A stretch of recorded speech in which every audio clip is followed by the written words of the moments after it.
Well, good evening, everybody. I hope you're all hearing me loud and clear as I come across the airwaves to you from Healesville tonight. Great to see you all here tonight for our webinar. We have 99 registrations. We missed the ton. We missed the 100 by one person. So we usually get 50% to 75% of those people who register attending the event tonight. So I'm expecting somewhere between 50 and 70, 80 people to attend overall. And it's great to see you all here for this event being run by the Yarra Valley Community Power Hub for our region, and also with Healesville Core, and the other constituent community energy groups. We've got Yarra Glenergy, a community energy group in Yarra Glen. We've got Clean Energy Nillumbik over in the Nillumbik Shire. BRAG, the Bunyip Renewable group down in Bunyip. Eastern Climate Action over at Box Hill, and a group up in the Dandenongs as well, Dandenong Renewable Energy Association.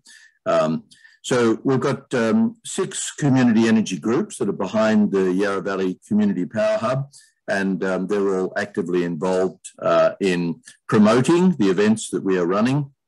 And it's great to have them and you here tonight for this seminar or webinar, Transform the Energy Efficiency of Your Home for All Year Comfort, with our Home Energy Advisor, Lucinda Flynn. And of course, it's the launch of our reverse cycle air conditioning community bulk buy with Aaron Maloney from the company that we're working with, Air Fusion, out of Eltham. But before we go any further tonight, I would like to acknowledge that we're on the land of the Wurundjeri people, who are the traditional custodians of this land. And I'd also like to pay respect to the elders, both past and present, of the Kulin Nation, and extend that respect to other Indigenous Australians who are present here tonight. We get a wide range of people attending these events. Some people have attended just about everything that we have ever run, and some people are brand new. So I like to start off with assuming that most people are brand new, and I'll tell you a little bit about community renewable energy, about Healesville Core, and about the Yarra Valley Community Power Hub. If you want more information, you need to go to the websites of Healesville Community Renewable Energy Group, Healesville Core, and the Yarra Valley Community Power Hub. I'll only give you a brief thumbnail sketch tonight.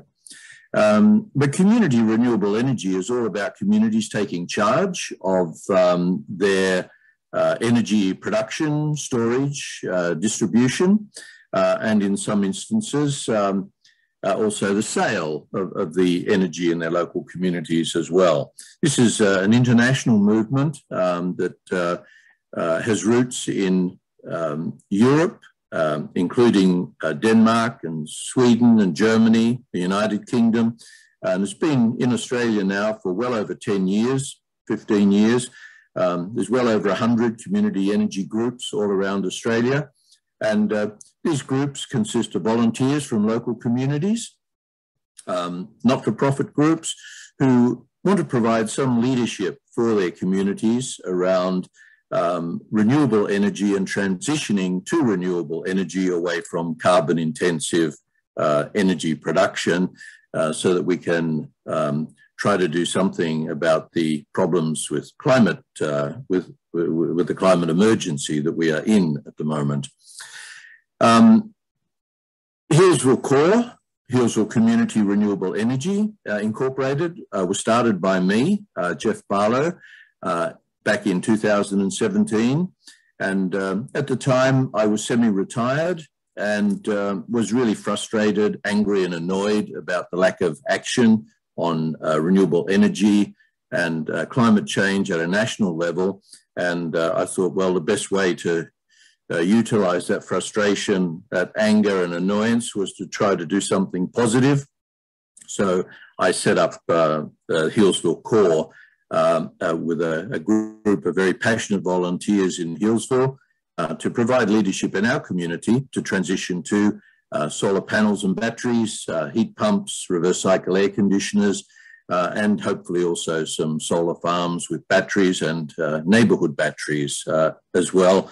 And currently we're also looking at solar car parks and EV chargers. So if you're interested in this sort of field and you're interested in being involved in Community Energy Group, get in touch with us and we'll put you in touch with the closest Community Energy Group to you, where you could also become a volunteer if you wanted to and get involved in this, this project, which is happening all around Australia at the moment. The Yarra Valley Community Power Hub is actually auspiced by Healesville Core and came about as a consequence of Healesville Core applying for a grant to Sustainability Victoria for money that was made available by the Victorian government to set up 7 community power hubs right around Victoria, 5 in the regions and 2 in the Melbourne metropolitan area. The community power hubs each received $428,500. We have a contract for 1 year, and we will hear on the 3rd of May this year whether those contracts will be extended or not, because that is the date that the state budget will be announced. The hubs essentially are focused around providing support for the various community energy groups, the voluntary community energy groups. We have paid staff, and our job is to take the load off the volunteers in the community energy groups to help them with marketing, help them with communication systems, to help build up their administrative systems, and help to provide them with some of the funding that they need to reach out into their local communities to help to transition their communities into renewable energy. So we're very grateful to Sustainability Victoria and the Victorian government for this funding. It's been a tremendous boost, and we are hoping, of course, that the funding will continue into the future, but we won't know until the 3rd of May whether that is the case or not. But in any case, if the funding doesn't continue, we've been able to do a tremendous amount of work so far this year, and some of that work you'll hear about from both myself and Lucinda and Aaron Maloney, who will be speaking tonight. The Yarra Valley Community Power Hub also has support from the 6 community energy groups in our region. They are constituent members of the hub. They form a steering group which runs the hub, and so they all have a say in the way that the hub functions and the activities that we get involved in. I think that that's probably enough to say about the hub, apart from the fact that we are sponsoring quite a number of, or we are running quite a number of community offers, bulk buys, and a range of different renewable energy products. And those you'll hear more about tonight from Lucinda, from Aaron, and myself. I think that's about enough from me now. I will be saying more later in the meeting, but for now what I would like to do is to introduce you to Lucinda Flynn, who's our keynote speaker for tonight. Lucinda's speaking primarily on the major topic, transforming the energy efficiency of our homes so that we can create all-year comfort. I've been working with Lucinda now for probably about 6 months or so.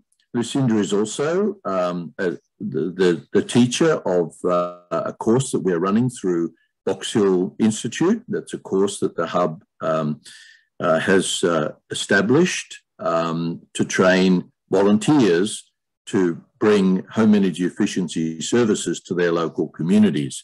It's not a formal, well, it's not an official certificated course, but it's a 3-day course that does provide quite a lot of background information, including a practical, so you get theory and practical training to help your community members develop more efficient energy systems in the home. And Lucinda is our teacher in that program, as well as being our keynote speaker tonight. Lucinda's passionate about sustainability in every aspect of her life, as well as co-founding her company, Going Green Solutions, and building a business with Sean to what it is today. Sean is her partner. She has a Certificate 4 in Residential Energy Efficiency Assessing. She's an accredited assessor for the Victorian Residential Efficiency Scorecard, and she has a permaculture design certificate. Lucinda presents on a range of sustainability, green purchasing and energy efficiency topics around Melbourne, and loves spreading knowledge about energy efficiency, permaculture and self-sufficiency. I'm delighted to have Lucinda here tonight. And without further ado, I'll hand you over to Lucinda, who will provide the rest of the presentation for you for the next 45 to 50 minutes. Over to you, Lucinda.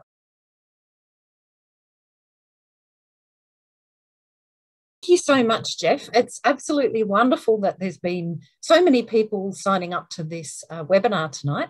And Jeff's right, I absolutely love my job. I work as a scorecard assessor, and what that means is that I go into people's homes all around Melbourne and actually all around Victoria and help them work out how they can make their homes more energy efficient.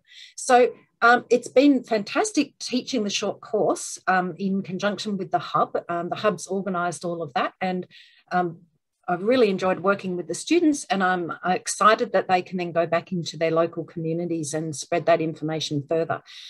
Tonight's presentation from me is, my aim is that it will whet your appetite and hopefully make you inspired to do some things in your own homes. But if it does even more than that and you want to learn more, then perhaps you could consider joining the next training course that we're going to be doing for volunteer advisors. So more about that later, but here I go. I will share my screen and we'll begin. Okay.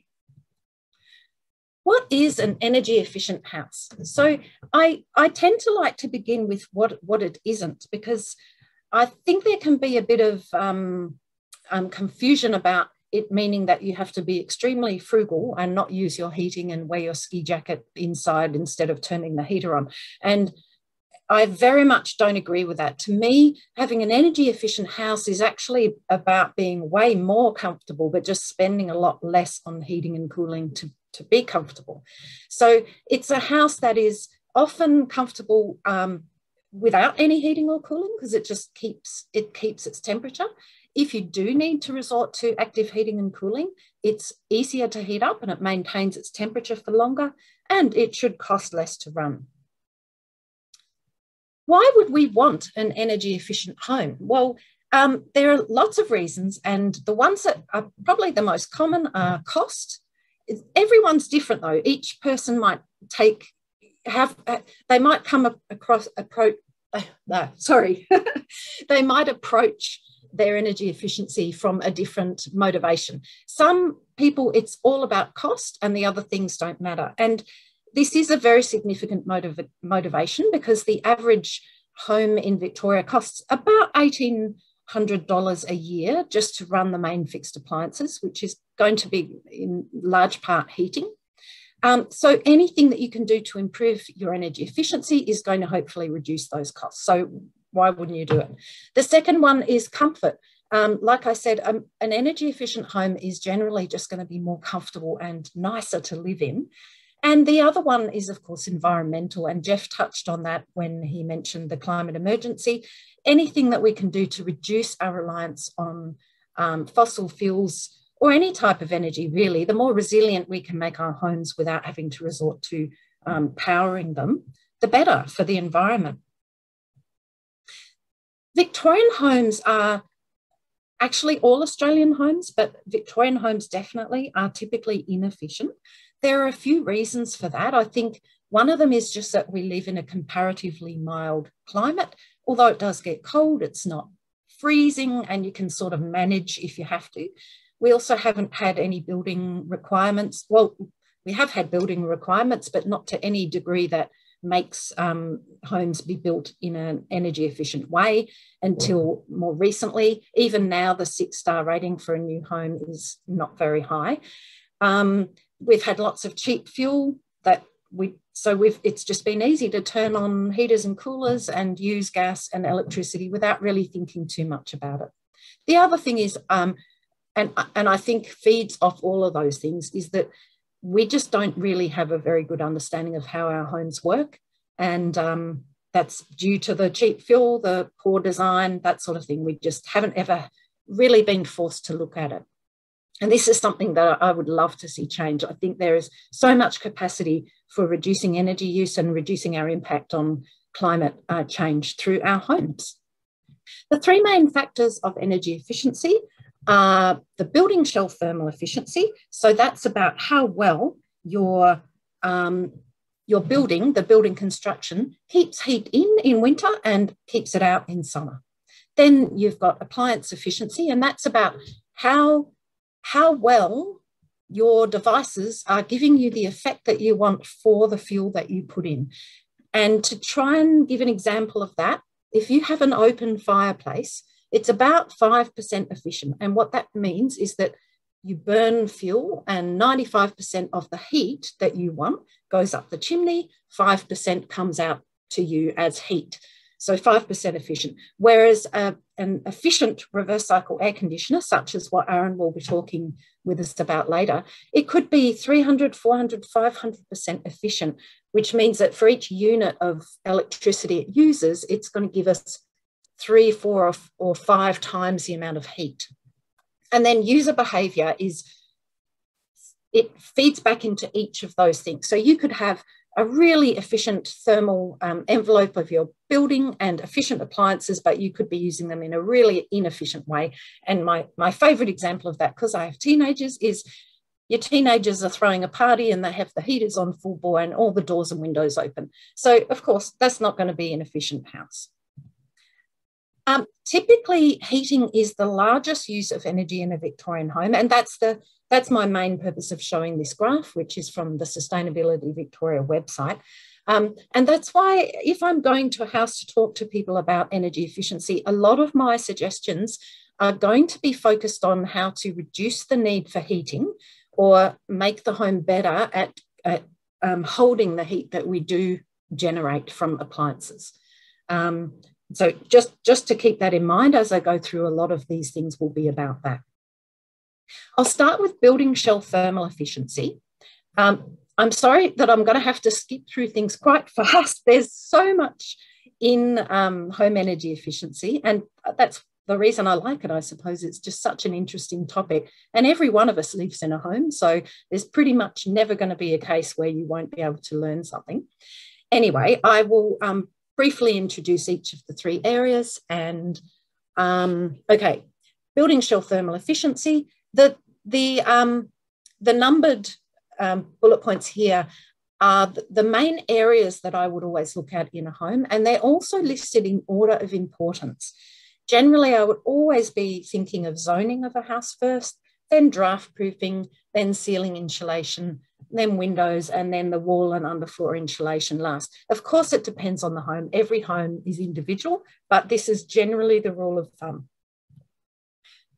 For zoning, the reason it's so important is that heating and cooling by zone is always going to be more efficient than trying to heat a larger area. And that's just purely because you're using energy to heat and cool a smaller volume of air.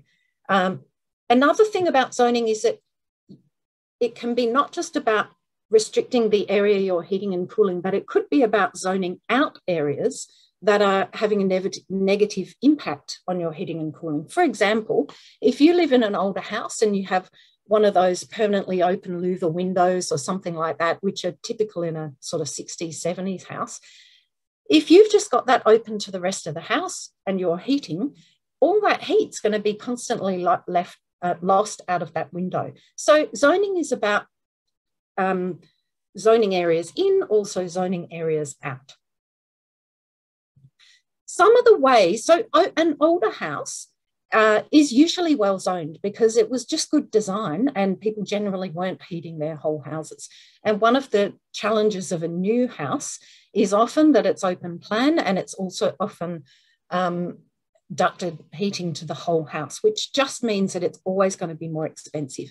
Anything you can do to create smaller zones and allow yourself to heat and cool that way will reduce your costs.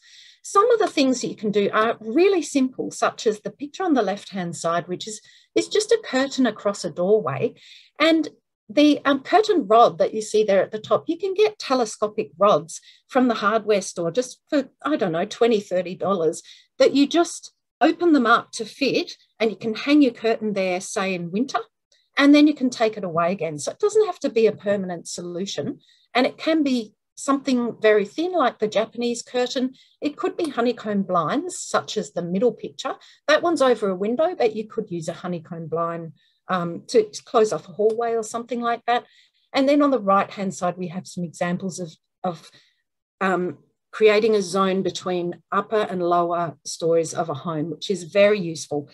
It's a very common problem that double-story homes are, in winter, all the heat moves up, and often the living spaces are downstairs. So if you can zone that top area off and keep your heat downstairs, it's going to be to your benefit. Draft proofing is often cheap, often simple to do, and it can make an absolutely massive difference to your comfort. And I think that if you live in an older house, sometimes if the only thing you do is looking at zoning and draft proofing, you might make your home a lot more comfortable and cheaper to run. Now, I want to mention the difference between ventilation and drafts. The difference is that we do need ventilation, definitely. We need to be able to choose to ventilate our homes and let fresh air in. But a draft is ventilation that is uncontrolled. And that's when we're talking about draft proofing, we want to make sure that there are no uncontrolled drafts. Controlled drafts, which is ventilation, is fine. This image shows a whole lot of common areas that there are drafts in a house, especially an older house, of course. And there are a few different ways that you can get help with draft proofing. One is through the Victorian Energy Upgrade Scheme, which I'll touch on briefly at the end of this presentation. You can get draft proofing equipment at the local hardware store, and there's also some other specialist draft proofing equipment stores. This image shows, it's also from Sustainability Victoria, but it shows the comparative impact of different kinds of drafts on your comfort and your heat transfer from your home. You'll see there that the biggest one is actually a chimney, an open chimney. A lot of people don't realise that. They might leave a chimney open, an open fireplace for beauty and to use it every now and then, but it's actually a massive hole that's actively sucking all your nice warm air out of the house. Then we've got other things that people might not have thought of, such as evaporative cooler vents, wall vents, louver windows, and then things like external doors, fans that you may have heard of before. And we'll go through these very briefly. So open chimneys, they're the simplest. If you're never going to be using it, I would just plug it up. You can get a fancy device called a chimney sheep that is the top right-hand side 2 corners. Really, it's just a thick piece of felt that has an attachment that allows you to block up the chimney and then pull out that chimney sheet if you want to be able to light a fire. There's also one, the bottom right-hand corner picture is a chimney stop from a local Melbourne business called EcoMaster. And you could also just use high-density polyester to stuff into the chimney place. There are a bunch of things that you can seal with weather strips. You can get weather sealing strips from a hardware store. They don't always work depending on the purpose because of various reasons about, you might have tried to put weatherproofing on a door and then the door won't close because the foam is too thick, things like that. This is the sort of area where it can be useful to talk to somebody more specifically about your home and can look and give you some advice that's more pertinent to your situation. But in general, weather stripping can be applied to external doors, windows, and also internal doors to drafty areas such as that, bathroom with a louver window. Drafts that you can seal with cork are particularly fun, and by cork I mean a corking gun. There's actually nothing as satisfying as walking around your house and just filling up all the gaps and cracks that you see everywhere with cork, and it will reduce the amount of air that's coming in and out of your house. I forgot to mention that they say that the average Victorian home, if you added up all the gaps and cracks in your home, it would be the equivalent of a 1 metre square window open all day and all night in your home. So that's how significant it can be if you can imagine having that window open all the time. So for caulking, it would be for things like wall vents, the top left-hand picture. These are very common until 1990-ish.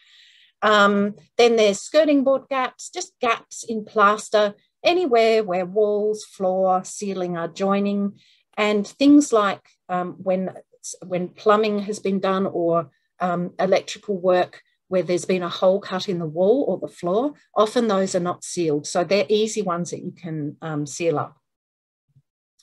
Unsealed exhaust fans, a lot of people don't realise that they are very common and they're a big draft, but they're also very easy to fix.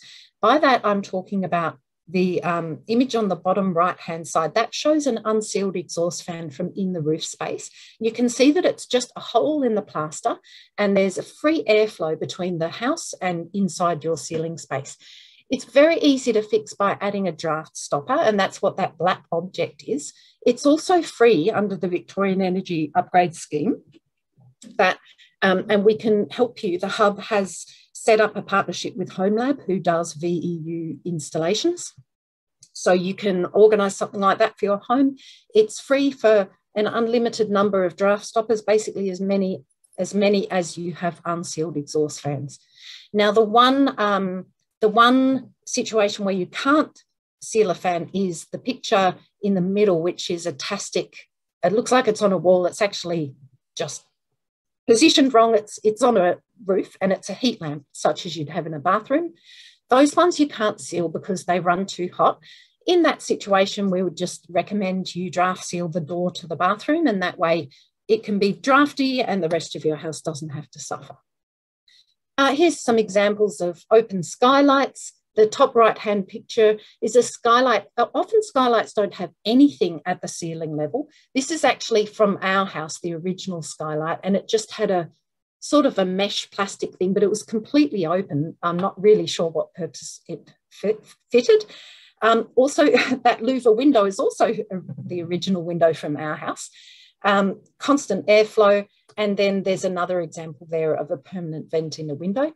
The picture at the bottom right-hand side is of a product called SunTough, which is pretty much just, it's clear plastic, but it's got cellular, it's a cellular design, which means that if you cut it to size and put it in, you get a bit of a double glazing effect. And that would be an excellent thing to put in at the ceiling level of a skylight or over a louver window.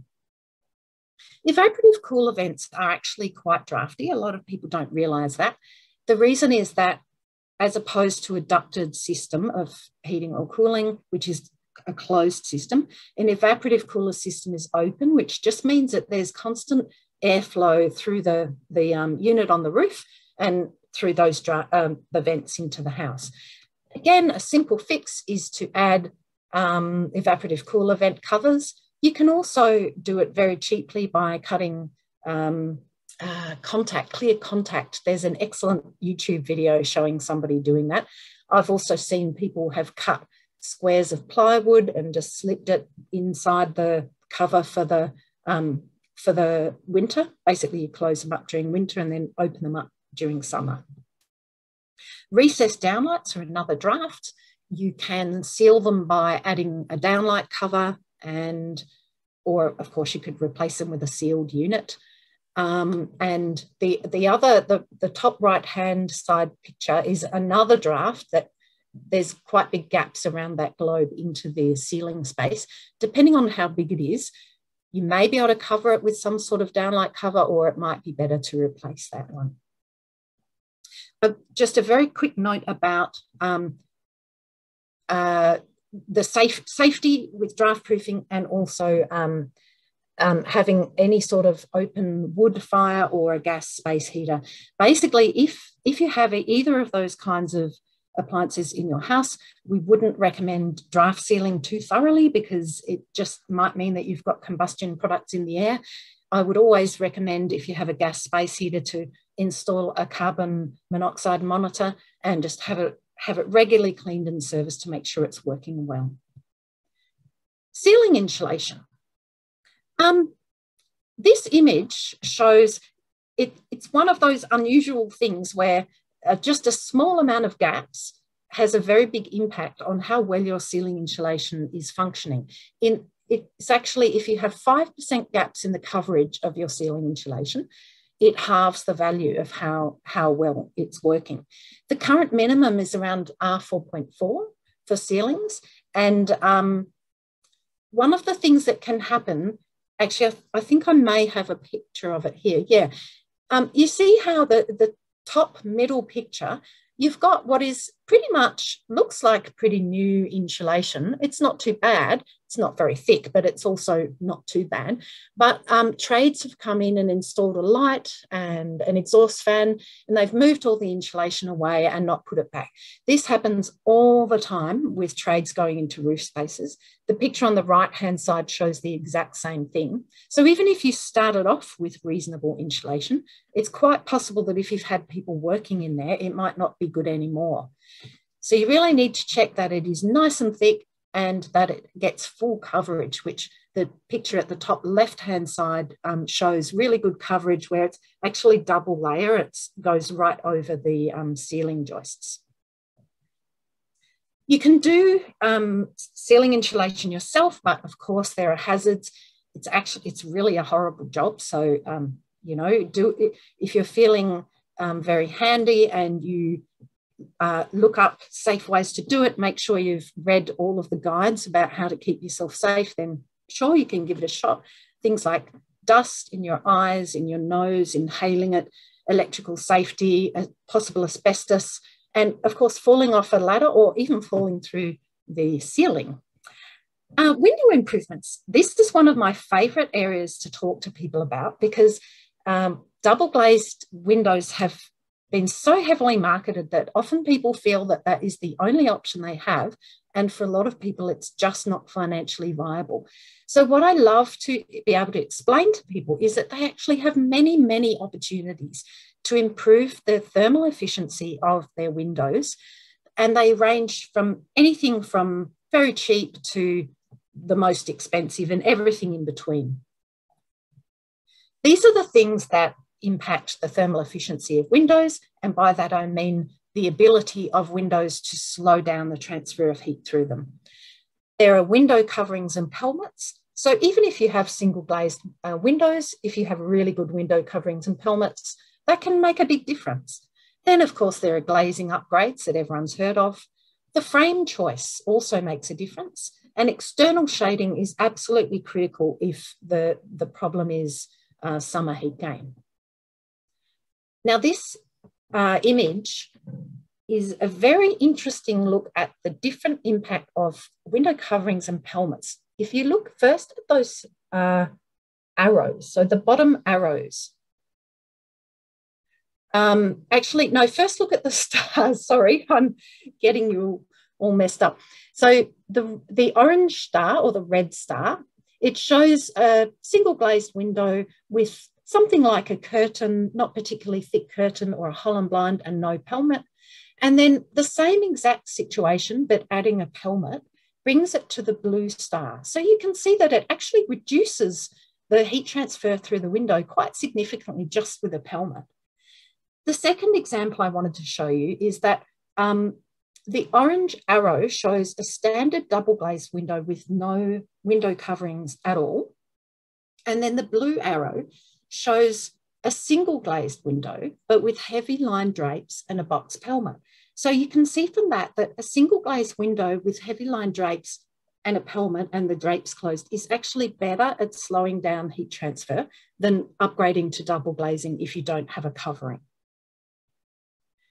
The key with any window coverings is to reduce airflow across the glass.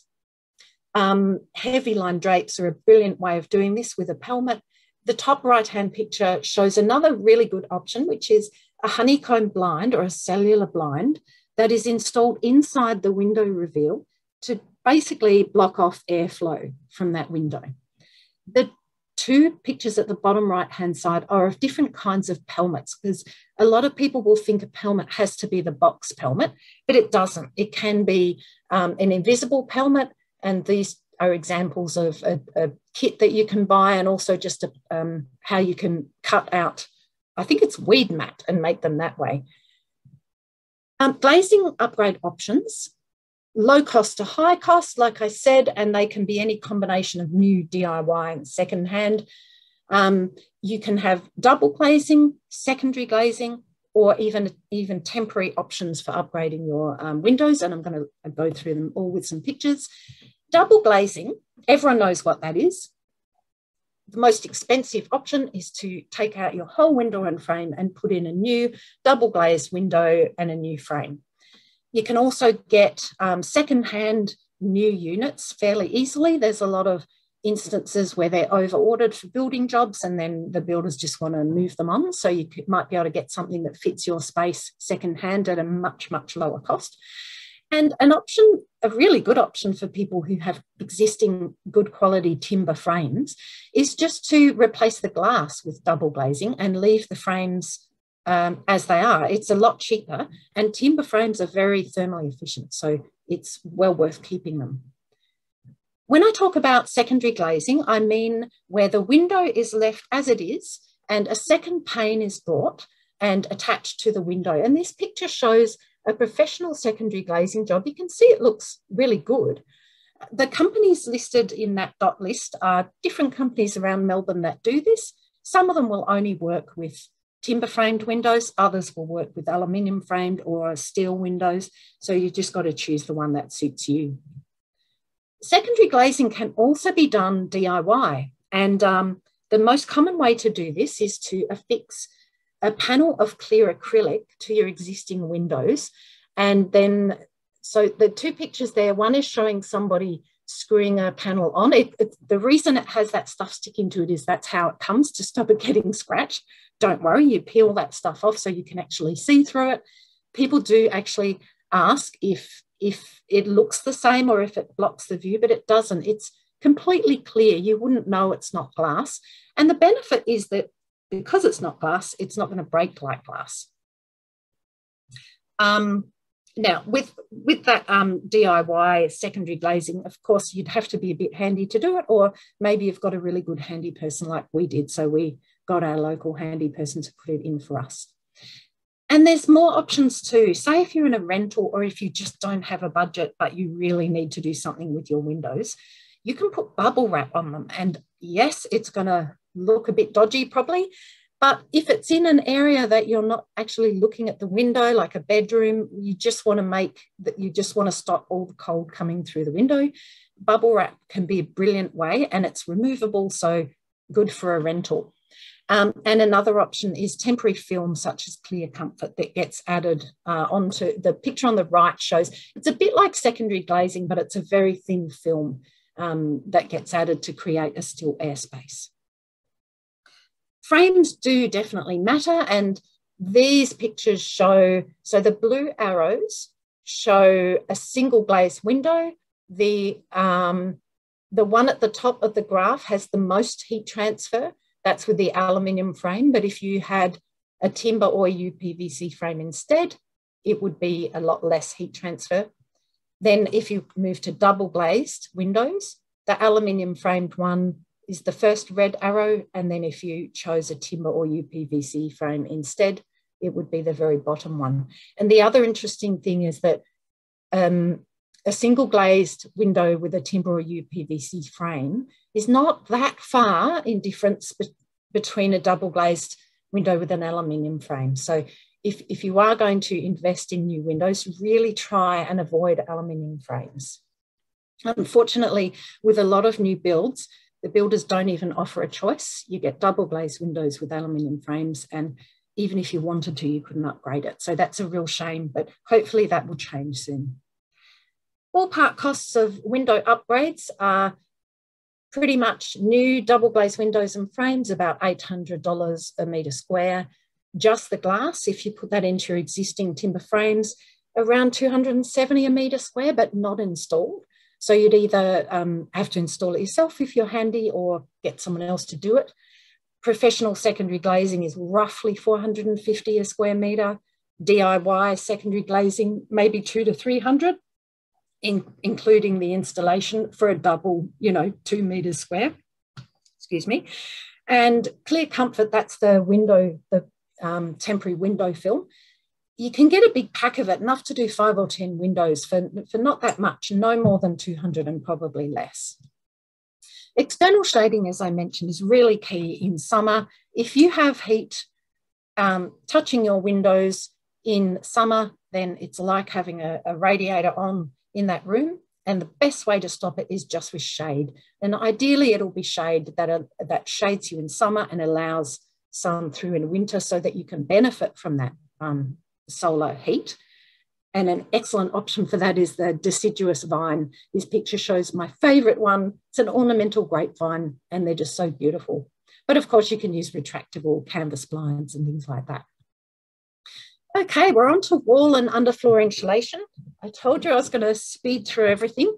As Jeff mentioned, if you would like more information afterwards, you can register for a free home energy advisory session with one of the volunteers that we've been training up, or you could even maybe decide to become trained yourself and join our next course. Now, wall and underfloor insulation, I don't always recommend them. It totally depends on the house. And examples are, if you, well, I'll give my own example. We're in a 70s house. It's on a hill on stilts, and the underfloor is very open, lots of airflow, and we only had floorboards between us and outside. So for us, underfloor insulation was actually a really high priority. Whereas if you live in a brick veneer house that has an enclosed subfloor, and it's, the subfloor is quite narrow, not much airflow, and you have carpets throughout or floating floorboards, something like that, I probably wouldn't bother with underfloor insulation. So it all depends on your own situation. Actually, wall insulation I would pretty much always advise, but only once you've done all those other things first. Here are a few pictures. So they show, the left-hand grouped ones show wall insulation being pumped into a brick wall and into a weatherboard wall. They also show that if you have tiles on your roof, sometimes they can blow in a bit from the top, but they generally have to drill some holes as well. Of course, if you're renovating and pulling plaster internally off your walls, or even weatherboards externally, then you can definitely put in wall insulation, the standard, bats, and that will be a really good option. But this is more for when that's not being planned, and this is quite a cost-effective way to do it without having to renovate your whole house. With underfloor insulation, the most important thing is to choose a product that is made for underfloors. It's going to be a lot more rigid than, so you wouldn't just use ceiling bats underfloor because they're going to sag. And these are two different ways to install it. You can either staple it in to the timber beams, or you can strap it in. All right, appliances. The main ones, well, you may remember that chart before. The biggest use of our energy is usually heating. Usually then hot water is second, but again, it depends on the house.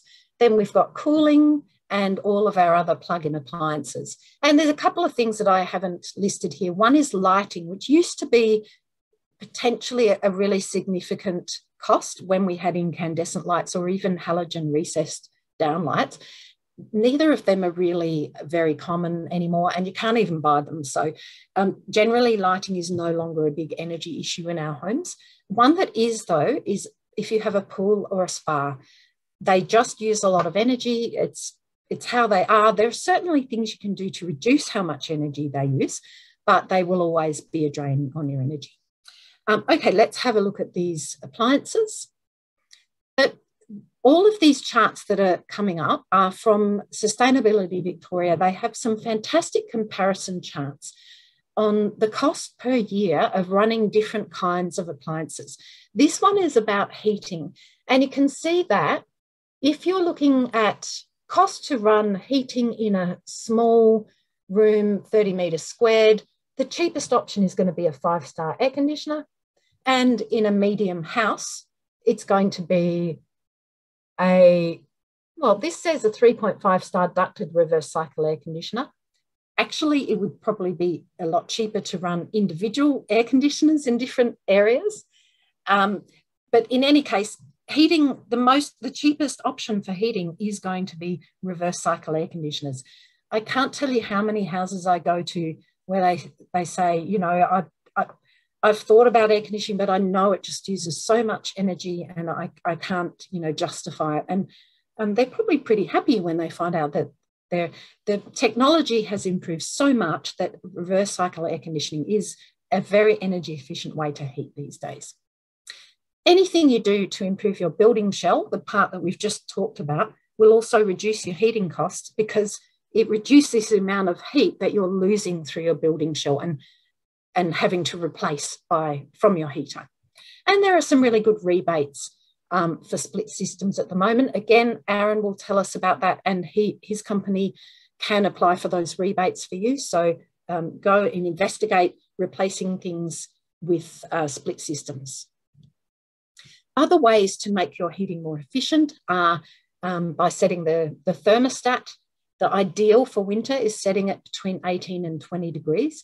So the aim is not to be walking around in a t-shirt thinking it's summer. It's just to be dressed in winter clothes, but not be freezing and be quite comfortable. Also heating by zone, which we talked about already. Making sure appliances are serviced and cleaned. Now that middle picture at the top middle is an example of ductwork of an old, I think it was probably a gas ducted heating system that just over time ductwork does what this has done. It just fails. Basically, the plastic deteriorates. You can get tears and breaches in it, and you end up heating under your house instead of in your house, which nobody wants to do. So doing things like replacing your ductwork, fixing it, checking it, will all help. The bottom middle picture is a picture of a dirty air conditioner filter. A lot of people don't realise they actually have filters. You just flip open the top of your air conditioner, take the filter out and give it a wash with warm soapy water and put it back in. And it can make a massive difference. If it's been very dirty, you won't believe what a difference it makes. Oh, and that picture on the right-hand side, I'm a huge fan of personal heating devices.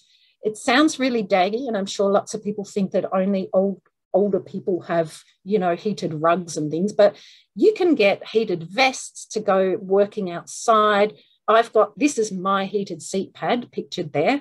And it means that in my office, I can often just have that heated seat pad on and not put a heater on at all in winter because it keeps my body warm. And they cost just a tiny fraction to run, a bit like a electric blanket. They just don't cost much. So go for the personal heating devices. Also, they're great if one of the people in your house feels the cold a bit more than everyone else. That way you can keep the temperature to suit everyone and they just boost their warmth with a heated personal heating device. Cooling. Ceiling fans are, of course, extremely efficient to run.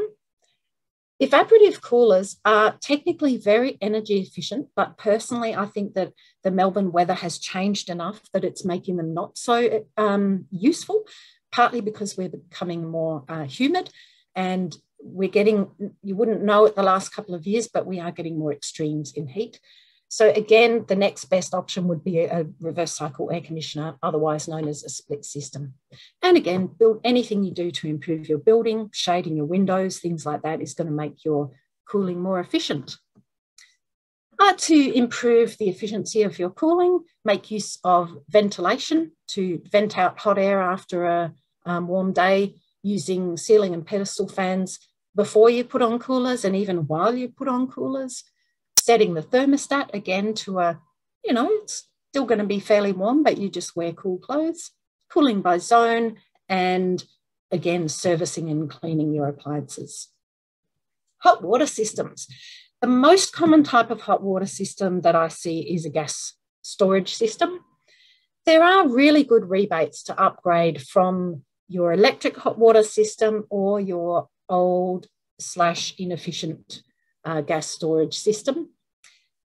Technically, the most energy efficient option will be a solar hot water system with an instant gas boost. But many of you listening tonight might be interested in moving away from gas. I know that that's my goal eventually. And in that case, a heat pump is an absolutely brilliant option. It's the hot water equivalent of a reverse cycle air conditioner. It uses the same technology and it uses a fraction of the energy of the old style electric hot water systems. The other excellent thing about a heat pump is that you can time them to boost during peak generation times with your solar. And that means that they're pulling the heat out of the air and then boosting with the solar, which gives you very, very cheap hot water. Other ways to help improve the efficiency of your hot water is making sure your shower heads are reasonably water and energy efficient. 3-star WELS rated is good. Again, you can have your showers upgraded free to 3-star WELS rated ones under the VEU scheme if they're more than 9 litres a minute. Another good option is lagging or insulating the hot water pipes. This picture shows a really good example of lagging. And that just keeps the hot water in the pipes while it's travelling from the system to wherever it's coming out. And there's also a thing called a valve cozy that goes on the outlet, the pressure outlet pipe. And that again just keeps your warmth in. You can make sure your your washing machine is connected to your hot water system rather than generating its own hot water. Well, better even is to wash in cold water. If you do happen to need hot water, make sure it's connected into the hot water system, which is going to be a more efficient way to generate hot water than if the machine makes it itself, which it'll be doing a bit like a kettle. And if you have mixer taps, which a lot of us do, just try and get in the habit of always having them angled towards cold, because that way, when you put on a tap and you just put it on for a sec to wash your hands, it's not even time for the hot to come through. But if you have it on the warm or hot, it means that it's already drawn hot water out of your system, and that's just going to cool down in the pipes and get wasted. All right, all the other appliances, you would have seen star ratings on different appliances, and from 2012, all of the major appliances need to have them. The main thing to know about the Energy Star ratings is that they compare like for like. So using a fridge as an example, the first thing you need to do is work out what size fridge you need, which you don't want to oversize it, you don't want to undersize it. You want to know what you need. Say if you need a 300-litre fridge, then you're going to look for the 300-litre fridge that has the highest star rating. If you see a 300-litre fridge that's 3-star and a 600-litre fridge that's 3-star, they're not going to have the same energy use because they're not the same thing. And this website here is a good way to look at the different annual running costs of different appliances. And I'd just advise you, whenever you go to upgrade something, check it out and see if you can get a nice high star rating, which will reduce your running costs. Solar electricity is, it's becoming very common. The prices have dropped so much that it has a typically very fast payback period of between 3 and 5 years. Of course, it depends on the house. And whereas older systems were sometimes only, you could only put them on north-facing roof spaces, these days you could put some on north, some on east, some on west, and they all can be joined up to give you, and even if there's a bit of shade, they can cope with that these days. There are good rebates for that. My absolute key advice for anyone wanting to get solar electricity is to choose an approved supplier. Now, what is that? So any solar retailer has to be, they should be accredited by the Clean Energy Council. That's the peak body that accredits solar retailers. But there's about 3,000 accredited. And to my mind, it's a little bit like getting a license as a plumber. So it means you've got a license, but it doesn't mean you're ethical. It doesn't mean that you're any good. Well, it should mean you're good, but it doesn't necessarily. What's happened is that because there were so many issues with dodgy solar installers because of the rebate, the Clean Energy Council was encouraged strongly to put another level of sort of certification in. So they've added the approved supplier scheme. It's voluntary. Retailers don't have to apply, but if they do, they have to prove that they've never been taken to court or VCAT for their work, that they have their warranties covered if they should go out of business, that someone else is going to take on the warranty and honour it. Just a lot of things like that. So I would only personally ever use an approved supplier. I think there's about 100 approved suppliers. It just means that you're going to reduce your chances of issues hugely. The best way to use solar, if you have it, is by what's called load shifting, which means you use it at the times that you're generating energy. That's when you're going to get the best bang for buck sort of thing, by using that energy as it's being generated. The same as with all other appliances, get them serviced every now and then, clean them. Sometimes you see solar panels that have a thick layer of sort of, it's not moss, it's more, anyway, vegetation growing on it, which clearly isn't going to be generating you much energy. And things like trees. Trees grow. Just keep an eye on your solar panels and make sure that perhaps trimming trees a little bit might be advisable. So hopefully this has whetted your appetite a bit to do some more things in your own home. You could register for a free energy advisory service through the Hub. There are people that will be in the Yarra Valley Community Power Hub groups offering that service. Soon there will be people being trained in the Hume Community Power Hub, and who knows, there might be people being trained in other of the power hubs as well. So hook into your local clean energy group and see what they're offering.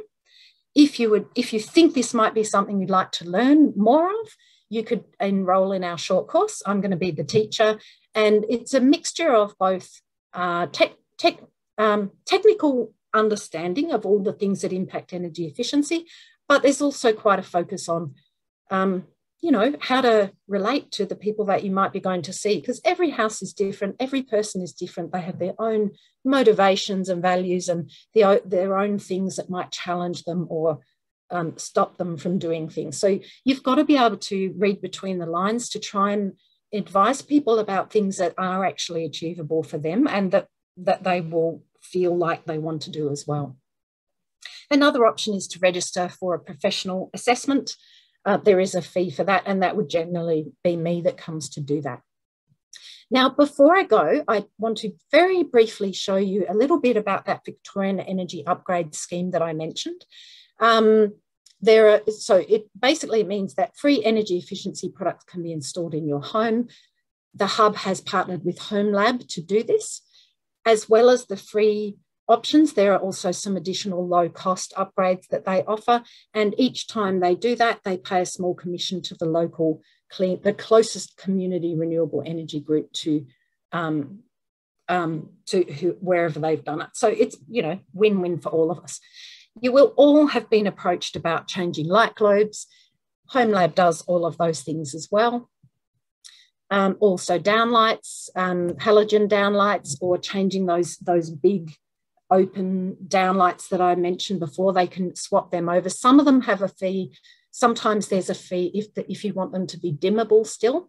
So these are things that they can help you work out. And then there's other things such as draft sealing external doors, putting the draft stoppers over exhaust fans, changing shower heads.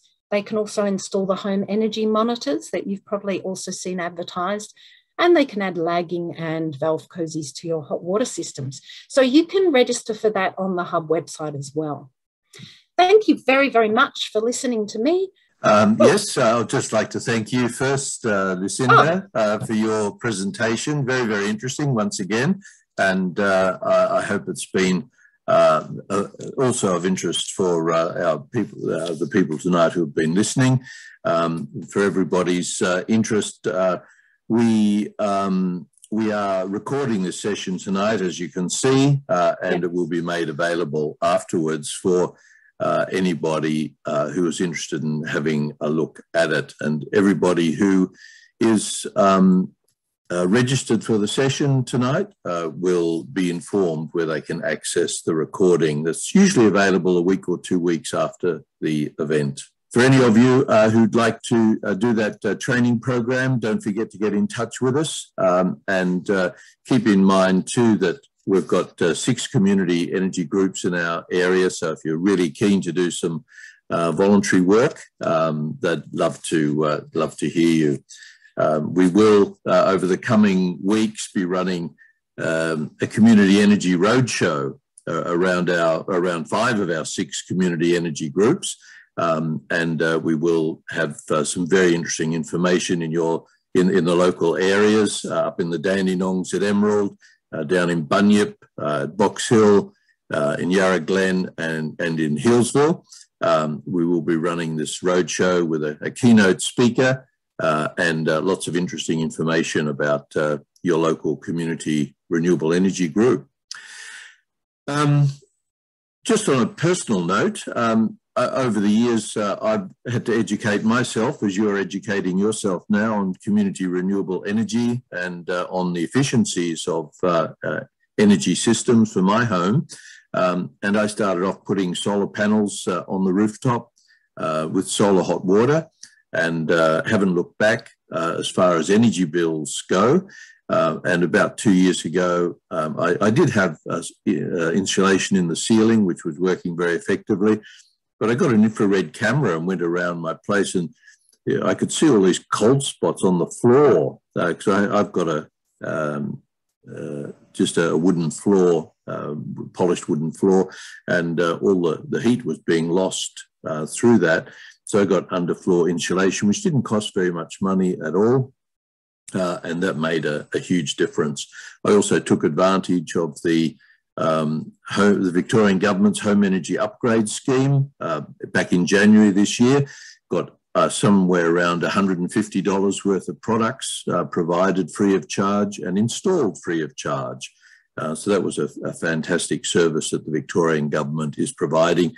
And if you're interested in that, all you need to do is go onto our website, click on the download list, find the Energy Upgrade Scheme, and you again can register for a no obligation connection with Home Lab. We'll get in touch with you and talk about the possibilities of coming around to help you out in that way.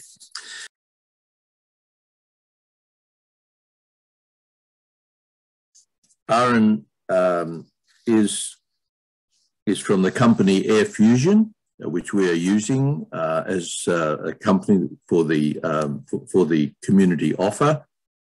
A very reputable company from Eltham, and get tremendous feedback from their customers. They have very high standards and excellent reviews. They've been working for the last, I think, 18 months to 2 years with Clean Energy Nillumbik in running a reverse cycle air conditioner community offer for that particular renewable energy group, and they've had fantastic feedback. Aaron is one of the directors of the company. AirFusion was founded in 2014 after both of the directors had spent the previous decades in the corporate world as managers with multinational companies. Aaron lives in Research, and he enjoys spending his free time in sporting clubs. He's a major supporter of the Eltham Wildcats and thoroughly enjoys the local down-to-earth life that their communities offer. AirFusion came together with Aaron and his partner Peter when they could see the shift away from natural gas and evaporative cooling systems and the need to focus on utilising energy efficiency products for heating and cooling, which is what they're doing. Their showroom showcases leading brands that offer exceptional exceptional customer service and backup. Have a choice of 30 brands, but they find that the Daikin and the Mitsubishi are market leaders in front and back end components, and they're the two systems that they're offering for the Yarra Valley Community Power Hub and our 6 constituent community energy groups. Air Fusion has a real family feel. The showroom is manned 6 days a week with the coordination of their fabulous locally residing installation team, running smooth as clockwork. Aaron has spent 30 years within the air conditioning industries, working through an apprenticeship locally in Nunawading, and he spent several years working in the UK as an air conditioning technician with major brands such as Daikin and Mitsubishi. And without further ado, I'd like to hand you over to Aaron, who will talk with you about the community offer of reverse cycle air conditionings that his company Air Fusion is offering. Thank you, Aaron. Thank you, Jeff. Welcome, everyone. I'd just like to thank everybody for attending tonight. And Lucinda, that's been a fantastic presentation. I've actually learned a hell of a lot from just those that brief sort of 30, 40-minute slide. So thank you for that. I'd like to just quickly run through my slides. There we go. So our business was started in 2014. My business partner, Peter Crone, and myself came together through a very amateur football career that we both had, and we thought of some ideas to keep within the heating, ventilation, air conditioning industry. And we saw an opportunity open up in Eltham with a very small showroom, or nice sized showroom for us, but just a boutique showroom in some ways, offering energy efficient solutions to homes and getting people to think about options away from the gas network. So we came up with the business name of Air Fusion, and we've come up with a beautiful showroom, and we've got offerings of up to 30 brands available.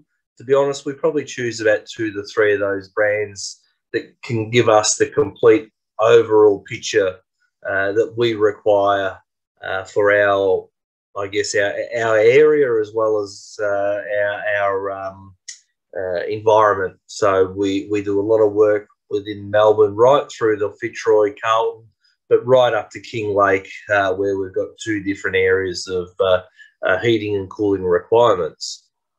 So with 30 years of experience, both amongst Peter and myself, we thought this option of being able to make homes more efficient, provide better comfort to people, as well as providing less money being taken out of their back pocket by having bills being so excessive.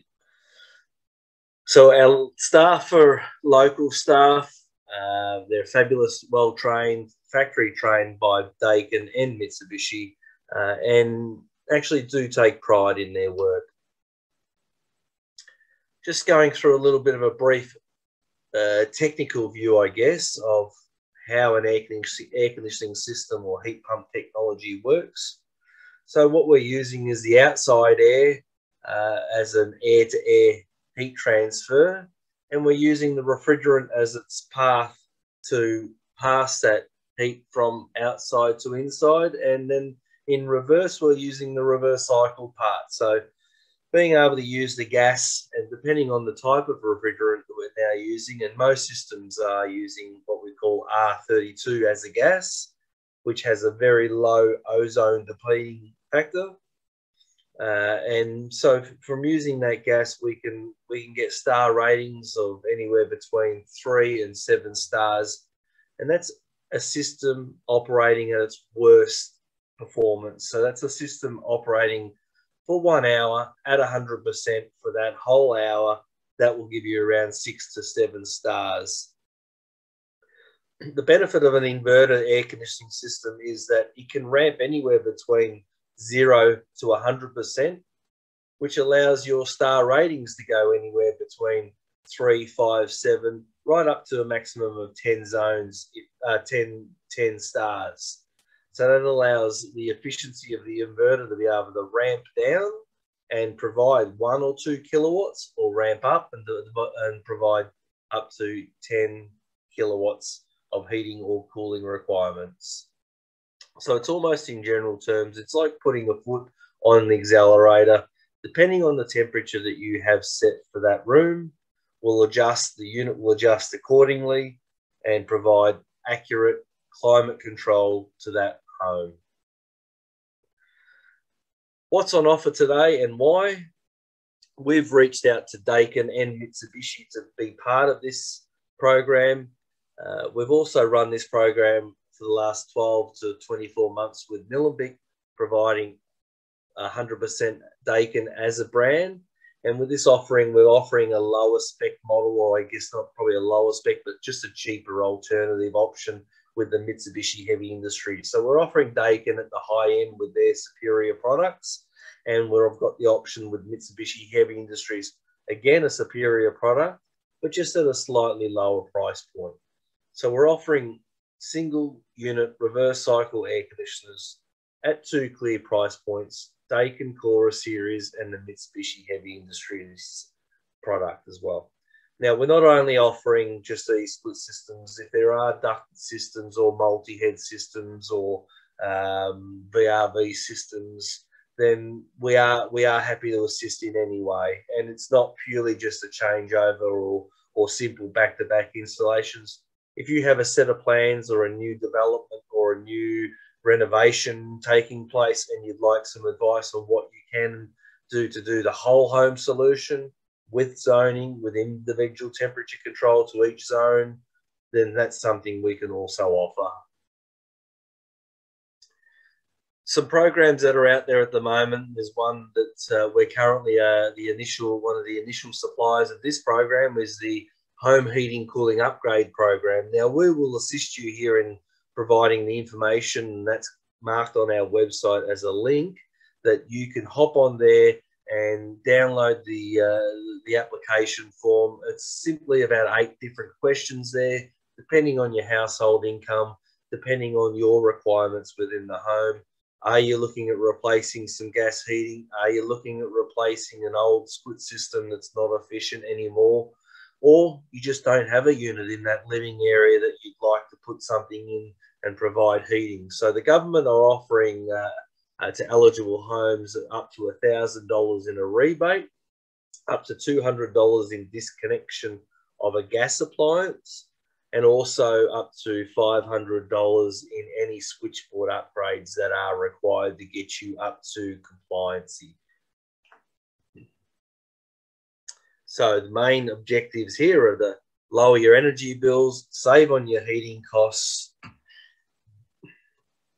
and reduce your emissions. So let's just talk a little bit here about the Daikin Cora models and the Daikin XL series in the premium models. Now, Daikin offer models from 2 kilowatts, which will comfortably do most small-sized bedrooms, right through the 9.5 kilowatts, which are designed to do large living areas. Now, these model numbers I'm speaking about here are in kilowatts of cooling capacity. This is the output of what the unit will deliver, not the input of what it will consume. So let's not get that confused. That's something I can explain shortly in regards to the star ratings, coefficient of performance. So we've chosen Daikin as our leading brand, and we have been a Daikin dealer, I guess, for nearly 8 years now. We find the product number one across, whether it's for a bedroom or a 10-story apartment block. It can offer all the solutions for us. The indoor options, they come in white, they come in silver, they come in black. The intelligent eye function we find very useful. Wi-Fi options, and we do have some models now that are coming out completely with Wi-Fi inclusive. Weekly timers, they come with a matte white finish. And great news now, so the last 2 to 3 years, the Daikin ducted indoor units are built in Sydney, and they are built for the Aussie homes. So we find that product, the after-sales service, doesn't let us down, and spare parts as well, as also very handy for the longevity of the units. Now, in regards to the products and the models that are on offer, so we're offering the Cora series here from 2.5 through the 9.5. If there are models there that I have missed in between, then we will certainly offer those as well. and it's a matter of offering the right, correct size unit for that correct size room, so to fit the application. The pricing there that you will see includes a supply and installation back to back with up to 4 meters of field piping. Now, there are additional costs and variations on the slide coming up, but as you can see from this slide, the coefficient of performance in the column down the middle gives you some idea of how efficient these actual products are. As an example, the Daikin Cora in the 2.5 kilowatt will deliver 2.5 kilowatts of cooling, 3.2 kilowatts of heating, while requiring from your grid no more than half a kilowatt of power. So that's how we get our star ratings there, or coefficient of performance. That, as a rule of thumb, would be roughly around 5 to 6 stars as a star rating, because the star rating also takes in an algorithm that includes the standby power. Now, the Mitsubishi Heavy Industries range offer from a 2 kilowatt through to a 9.5 kilowatt. Leading consumer reviews, they have great, fantastic reviews, choice recommended, Wi-Fi as optional as a standalone product that sits beside it, weekly timer, but they do come in a gloss white as opposed to a Daikin that come in a matte white. So there's two differences in between the looks. Fantastic unit, very reliable, and very efficient in regards to their whole product lineup. Also running on the R32 gas. Just overview here of the efficiencies there. So we spoke about the 2.5 in the Daikin, and we're now comparing the 2.5 in the Mitsubishi. So a slight reduction there in its coefficient of performance. So 4.92 means that every 1 kilowatt of power that unit is consuming, it's delivering 4.92 kilowatts of output times. So still a very efficient, not as efficient as Daikin, but not far off it. So slightly at a lower price point than Daikins, but as I say, they are both very good high-end Japanese brands. Some options that do change in regards to the installation is the variations in the field piping, the wall brackets, the double story, single story, condensate pumps and the like. So we've got a rough detail of some additional extras. And when we do provide a quote, it's an obligation-free quote. We do provide everything that we see. There's no fixed costs. Everything is the fixed cost that we provide in our quote. There's no variations that are going to get you down the tail end that you're going to leave that bad taste in your mouth. So we'll provide a fixed quote based on what we believe is required, and there'll be no variations down the back end. So on offer with those two products, there is a link that's available through the Yarra Valley Community Power Hub, where you can offer the expression of interest, and we'll provide you, as I mentioned before, an obligation-free quote. And if we can come out to your property, fantastic. If we can reduce our carbon footprint and do it electronically, we'll do our best as well. But we can certainly be able to provide you a solution to heat and cool your bedroom, your living room, or if it's required, the entire house. So thank you for your time, and I'll hand it back over to you, Jeff. If there's any questions on the chat, I'll have a little look through now and see if I can solve any of those. Aaron, does include the Daikin floor-mounted units? Yeah, we have options for the Daikin floor-mounted units. So thanks for that question, Jared. They are not available through the home heating and cooling upgrade program, but if you're not eligible for that, then yeah, we can certainly sort something out for those Daikin floor consoles. They're a fantastic unit, and in particular in the Eltham area, we install a great deal of those models, being at low level in a lot of mud bricks. Oops, sorry. I'll hand it over to you, Jeff. If there's any other questions I've missed, please let me know. I think that was the only one for your presentation, Aaron, but if there are any others that come through, we'll certainly let you know after the event. Oh, there is one from Anne, and she says, which are the 6 or 7 star models? Yeah, so good question, Anne. So if you can imagine, the smallest of the models will deliver the most stars because they're not delivering the most output. So most Japanese brands in the 2.5 or 2 kilowatt to 2.5 kilowatt, you will generally get 6 to 7 stars as a model of those. So either the Daikin, the Mitsubishi Heavy is about a 5.5, I believe. I'll reconfirm these later, and the Daikin's roughly around a 6 to 7 star now in the XL Premium.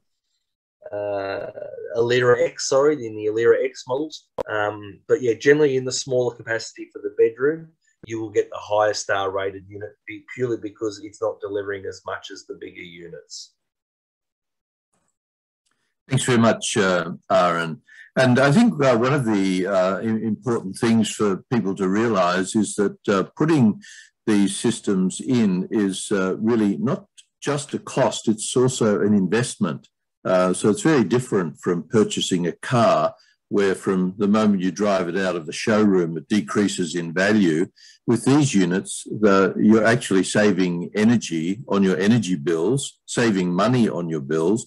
So for the life of the systems, within a 2 or 3 year period, they pay themselves back. And then it's all cream on the cake after that, so to speak, from the savings on your bills. We do have another question here, Aaron. So will one have to install multiple units to cover the whole home?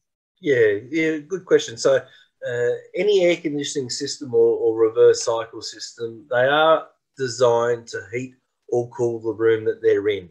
So yes, if it's a large living area, you'll need one unit in there, and if it's a bedroom, you'll need a unit in another bedroom. But you can get units that will push heat through to other rooms, and it will migrate. But it's to efficiently do individual zones, and that's something Lucinda went through, which was fantastic, going through each home and working through your home as a zone. Each zone, the most efficient way to heat and cool the home is by doing it through zones. So yes, often you will need multiple units throughout the house. There are central systems, as Lucinda mentioned, the ducted system that can be either underfloor or in the roof, that can do the entire home with zones. So you could get away from it that way if you're not interested in having units on walls around the property.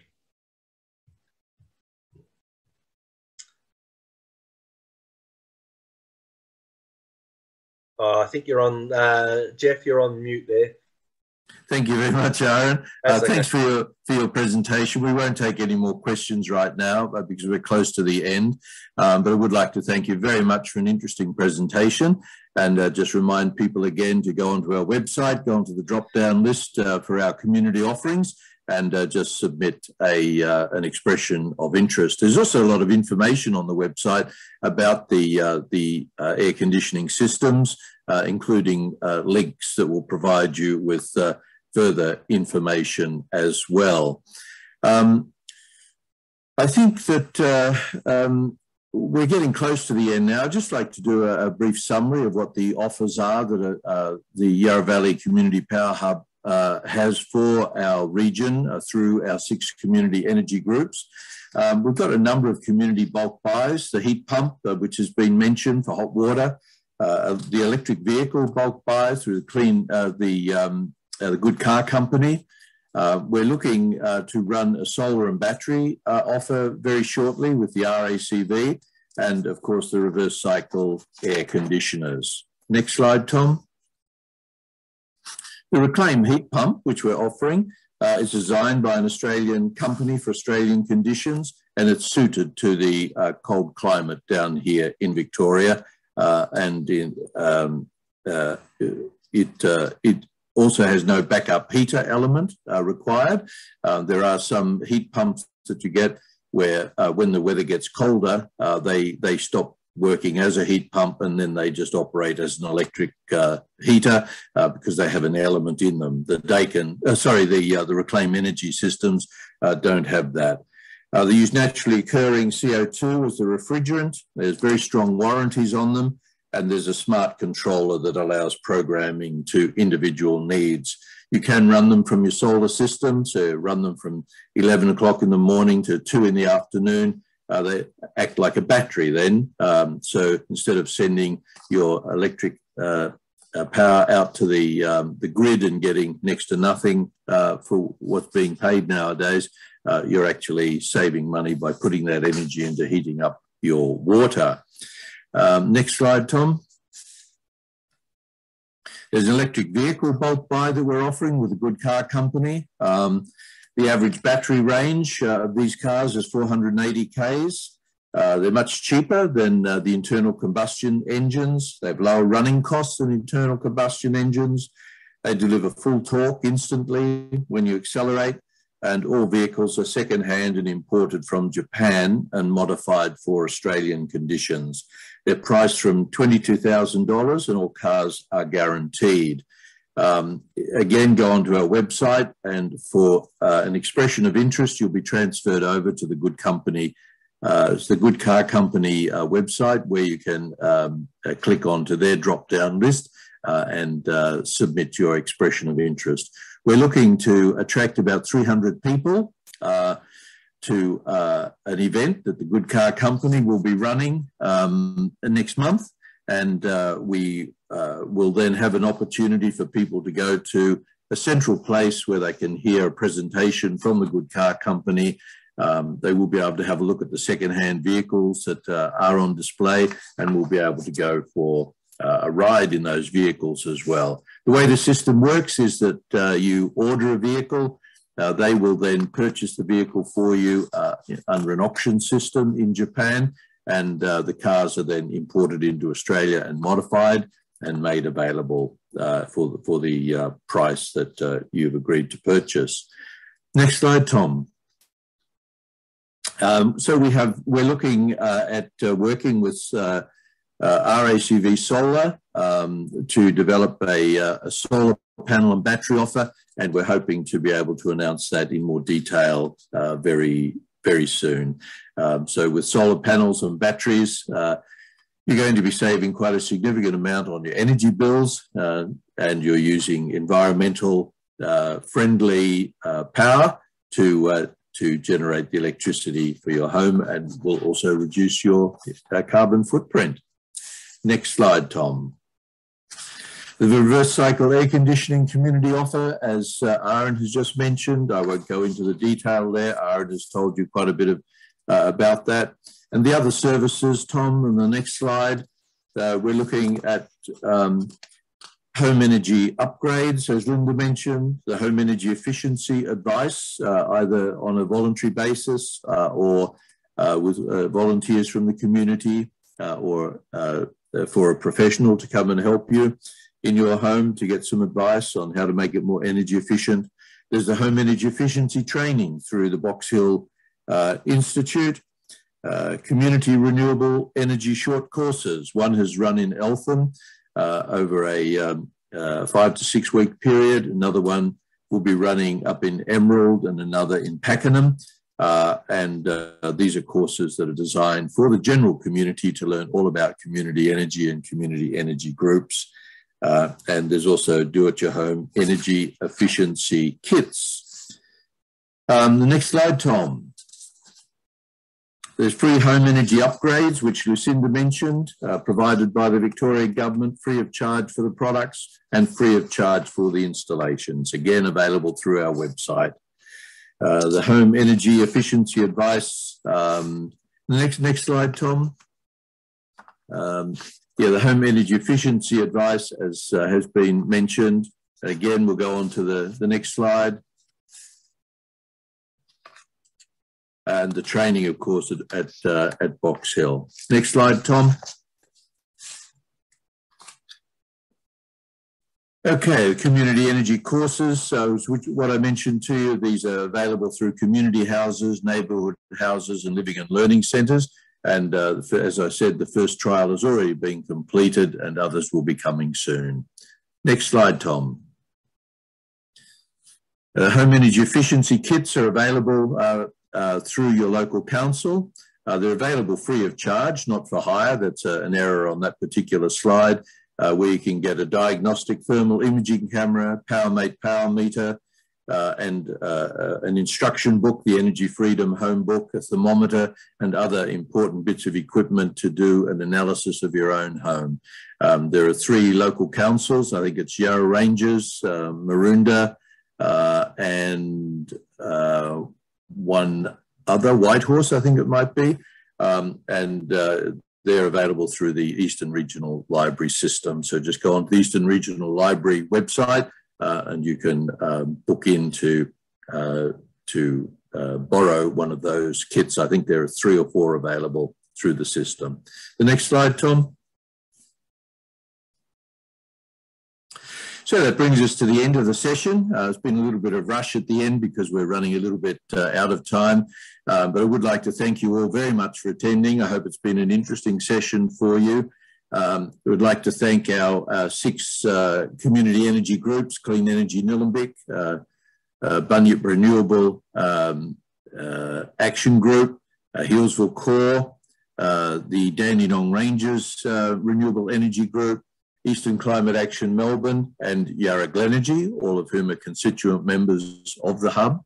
I'd also like to thank Sustainability Victoria for the funding that has enabled the hubs throughout Victoria to be able to provide this great service to our local communities and to be able to make this webinar available to you tonight.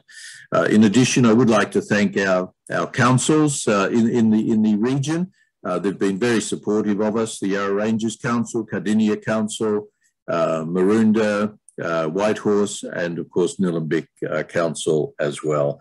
Great supporters of their local community energy groups.